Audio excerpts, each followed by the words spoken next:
Let's all join together to change the world. What can you do to change the world today? Ladies and gentlemen, wherever you are, do you hear me? Every single one of us has to do our part to do a mitzvah today and change the world. Hey, shalom, friends. I am here with you today to wish you a Shabbat Shalom. And this week, I have something very special. The Torah portion this week is the Torah portion of Emor. Emor means to say. So the name of this week's Torah portion is to speak, to declare, to announce. And that's why today I've been wandering through the streets of lovely Lawrence, Kansas with my special megaphone, spreading the light, sharing the world to do what we can to make this world a better place. But I'll be honest with you, a lot of people get very frustrated because so often we try to share inspiration with others and we feel like we're not having an impact. We feel like nobody's listening. How often do you speak to your children and you feel they're not here? How often do you try to address your children and it seems like, or your students, and it seems like they're not hearing your message?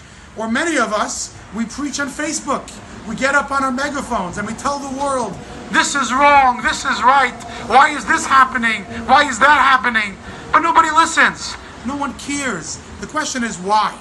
So I want to share with you a beautiful idea in this week's Torah portion. This week's Torah portion says, God told Moses, speak to the children of Aaron and say to them. God told Moses a list of instructions to give the priests, to give the Kohanim.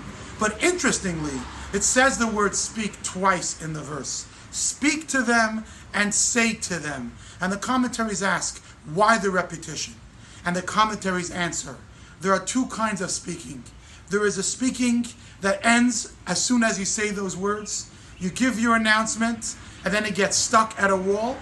And then there are speaking that never stops. There are words that you can share that always continue.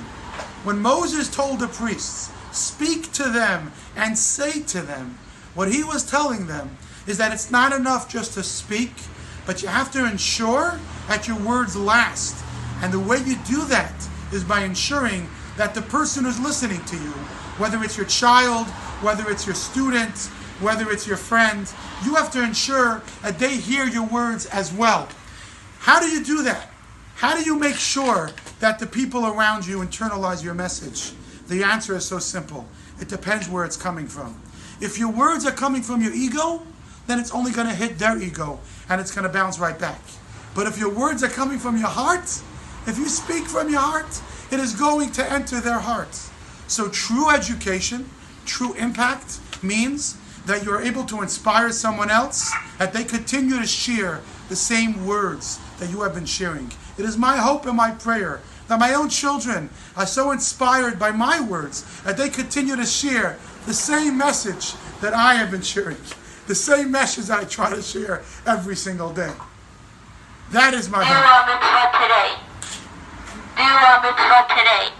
Do a mitzvah today. This, my friends, is what sharing really means. Okay, thank you, Mendel. This is what having an impact really means. To have an impact means to be able to inspire another person, that they're not just a follower, they become a leader. And this weekend we're celebrating graduation here at KU. And tomorrow, as I look at all of my beloved seniors who are graduating, I look at them not as my students, I look at them as leaders, because every single one of them will not just speak, every single one of them will ensure that the people around them will continue to say as well. So myself, along with my son Mendel, along with all of our leaders here in the land of the Jewhawks, wish you together Shabbat Shalom.